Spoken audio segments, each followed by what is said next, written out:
मूमल री अखियां चांदन री छाव महेंद्र रोमन थारो ही गांव काक महल री रीत है न्यारी प्रीत लिखिया भाग्य री थाली।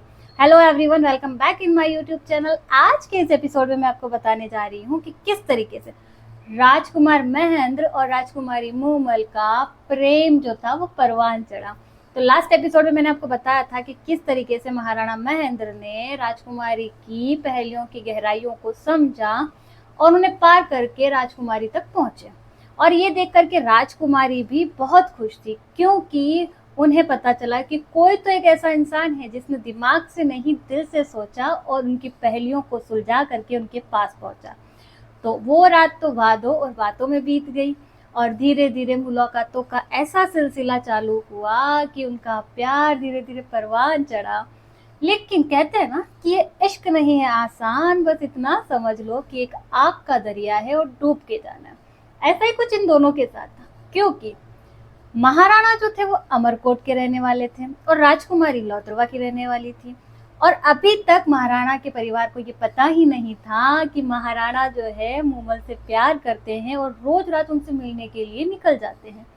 अब अमरकोट और लौद्रवा के बीच का जो दूरी थी वो थी मीलों की, जिसे उन्हें एक रात में तय करनी थी और सवेरा होने से पहले वापस अमरकोट लौटना पड़ता था। और उनकी इस प्रेम कहानी में महाराणा महेंद्र और राजकुमारी मूमल को मिलाने में सबसे बड़ा हाथ अगर किसी का था तो वो महाराणा के ऊंट चीतल का था। और चीतल कोई आम ऊंट नहीं था, वो हवा से बातें करने वाला था। वो रोज रात को चीतल के साथ निकल पड़ते, रेगिस्तान की रेत नापते, लौद्रवा पहुंचते, राजकुमारी से मिलते और सवेरा होने से पहले वापस अमरकोट लौट आते। लेकिन कहते हैं ना कि इश्क कभी भी छिपाए नहीं छिपता, ऐसा ही कुछ इन दोनों के साथ हुआ। महाराणा के परिवार को ये बात पता चल गई कि रोज रात को महाराणा मूमल से मिलने के लिए निकल जाते हैं और सवेरा होने से पहले वापस लौट आते हैं। और उनके परिवार को ये बात पसंद नहीं आई, तो वो हमेशा उन्हें रोकने के लिए कोई ना कोई बहाना लगा देते, जिसकी वजह से महाराणा मूमल से मिलने नहीं पहुंच पाते। और ये ऐसा हुआ 2 दिन, 4 दिन, 7 दिन, महीनों, और इस तरीके से उनकी मुलाकातों का जो फासला था वो धीरे धीरे बढ़ता गया और मूमल इस बात से बहुत दुखी थी। कहा जाता है कि उनके परिवार ने चीतल के पैर भी तुड़वा दिए ताकि राणा जो है मूमल से मिलने ना जा। राजकुमारी मूमल इस बात से परेशान थी कि राणा उनसे मिलने नहीं आ रहे। इधर महाराणा इस बात से परेशान थे कि वो मूमल से मिलने नहीं जा पा रहे। लेकिन फिर भी राणा ने मूमल से मिलने का मन बना लिया और वो जैसे तैसे महल से बाहर निकल गए।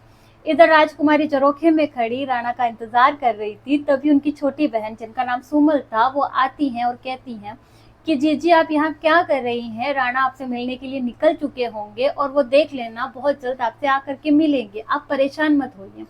ये बात सुन करके मूमल उसे देख करके मुस्कुराती है, लेकिन जो सुमल थी वो उनके चेहरे पर इस हंसी के पीछे की उदासी को समझ जाती है, क्योंकि कहते हैं ना कि बहनें एक ऐसा जरिया होती है जो बिना कुछ कहे आपके मन की बात समझ जाती है। ऐसा ही कुछ सुमल के साथ हुआ, तो उन्हें इस बात पर बहुत दुख हुआ। तो वो क्या करती है कि राणा का वेश करती है और उनकी जीजा के सामने आ जाती है और उनसे मीठी मीठी बातें करती है, उनके साथ हंसी टिटोली करती है, उनके साथ अटखेलियां करती है। और ऐसा करते करते वो थक जाती है और वहीं मूमल के बिस्तर पर सो जाती है। इधर मूमल राणा का इंतजार करते करते उनकी आंखों में कब नींद आती है उन्हें भी पता नहीं चलता और वो भी सुमल के साथ वहीं उस बिस्तर पर सो जाती। इधर राणा मूमल से मिलने के लिए निकलते हैं। रात के सन्नाटे में इतना लंबा सफर तय करके आते हैं और जैसे ही मूमल के कमरे में पहुंचते हैं, वहां पर जो सुमल राणा का वेश धारण किए हुए सो रही थी, उसे देख करके उन्हें ये लगता है कि राजकुमारी ने उन्हें धोखा दिया है और वो किसी और के साथ प्रेम प्रसंग में लिप्त हो चुकी है। ये देख करके उन्हें बहुत दुख होता है और बहुत गुस्सा भी आता है, क्योंकि वो सोचते हैं कि जिस राजकुमारी के लिए मैंने मीलों का सफर तय किया, जिस राजकुमारी के लिए मैंने अपने परिवार को छोड़ा, वो राजकुमारी मुझे धोखा दे रही है। और ऐसा सोच करके उन्हें इतना गुस्सा आता है कि वो अपनी कटारी निकालते हैं और सोई हुई मूमल के पास रख करके दबे पांव वापस निकल जाते हैं। इधर सवेरे जब मूमल की आंख खुलती है तो बिस्तर पर जब राणा की कटारी देखती है तो वो समझ जाती है कि राणा आए थे। तो वो ये सोचने लग जाती है कि अगर राणा आए थे तो वो उससे मिल करके क्यों नहीं गए। तभी उनकी नज़र जो है सुमल, जो कि उनके पास सो रही थी, उन पर पड़ती है। तभी वो सारा माजरा समझ जाती है कि सुमल राणा के वेश में सोई हुई है, और राणा जब आए थे तो उन्हें गलतफहमी हो गई, और इसी वजह से वो उसे बिना कुछ बताए वापस चले गए। और वो इस बात से इतनी दुखी हो जाती है कि वो सुमल को उठाती है और बोलती है कि राणा को गलतफहमी हुई है और वो मुझसे बिना मिले वापस अमरकोट चले गए हैं। ये बात सुनकर के सुमल भी बहुत परेशान हो जाती है। इधर राजकुमारी मूमल इस बात से और इस ग्लानि से इतनी ज़्यादा दुखी थी कि वो सब कुछ जो थी गलतफहमियां उन्हें दूर करना चाहती थी। इसके लिए उन्होंने बहुत सारे खत लिखे, बहुत सारे संदेश भिजवाए, बहुत सारे संदेशवाहकों को राणा तक भेजा, उन्हें बताने के लिए कि जैसा उन्होंने देखा उस रात वैसा कुछ नहीं था। वो राजकुमारी सुमल थी जो उनका मन बहलाने के लिए वहां पर उनके साथ थी। लेकिन कहते हैं ना कि नियति जो है हमेशा हमसे कुछ 2 कदम आगे ही सोच के रखती है। ऐसा ही कुछ राणा के साथ और मूमल के साथ था। वो सारे खत, वो सारे संदेश, वो सारे संदेशवाहक राणा तक कभी पहुंचे ही नहीं। कहा जाता है कि इसमें सबसे बड़ा जो हाथ था वो राणा के परिवार का था कि उन्होंने कभी ये सारे संदेश राणा तक पहुंचने ही नहीं दिए। और जब ये सारी चीज़ें हो जाती है तो राजकुमारी मूमल जो है इस बात का फैसला लेती है कि अब वो खुद अमरकोट जाएगी और राणा के सामने अपनी बेगुनाही साबित करके आएगी। तो वो अब जोगन का वेश बनाती है और अमरकोट के लिए निकल जाती है, और अमरकोट पहुंच करके वो राणा से मिलने की बहुत सारी कोशिश करती है, लेकिन वो नाकामयाब रहती है। तब वो सोचती है कि मैं अग्नि परीक्षा दूंगी, शायद ऐसा करने से राणा को मेरी बेगुनाही साबित हो जाए।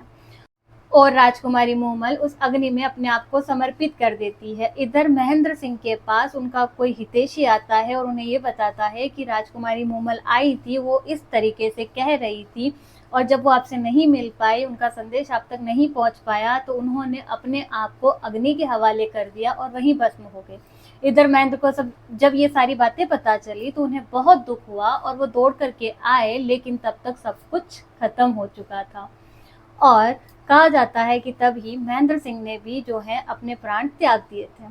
और इस तरीके से इतिहास की इतनी सुंदर प्रेम कहानी जिसका मिलना तय था, लेकिन नियति ने इसके लिए कुछ और फैसले कर रखे थे, और इस कहानी का इस तरीके से दुखद अंत हो। और आपको ये कहानी कैसी लगी हमें कमेंट सेक्शन में ज़रूर बताएं। और अगर आप चाहते हैं कि ऐसी ही मज़ेदार प्रेम कहानियाँ, ऐसी ही प्यारी प्रेम कहानियाँ मैं आप तक पहुँचाऊँ, तो मेरे चैनल को सब्सक्राइब करें, लाइक करें एंड शेयर करें।